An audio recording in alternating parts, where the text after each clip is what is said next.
मूं तोखे विसारण जी घणी कोशिश कई,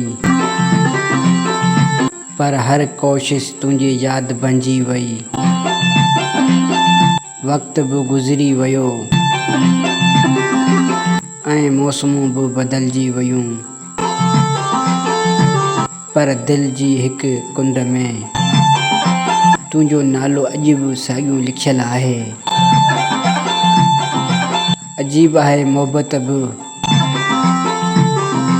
जंहिंखे विञाए वेंदा आहियूं,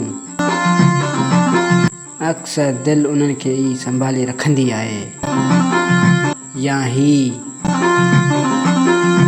कुझु माण्हू किताबनि वांगुरु हूंदा आहिनि, हर भेरे पढ़ियो नयूं अहसास ॾींदा आहिनि, ऐं कुझु माण्हू दुआ वांगुरु हूंदा आहिनि, नज़र न ईंदा आहिनि, पर दिलि उन्हनि खे सुकून ॾींदी आहे। तूं बि शायदि अहिड़ो ई आहीं, जेको विछड़ी वियो पर दिलि मां न वियो, पर दिलि मां न वियो, पर दिलि मां न वियो।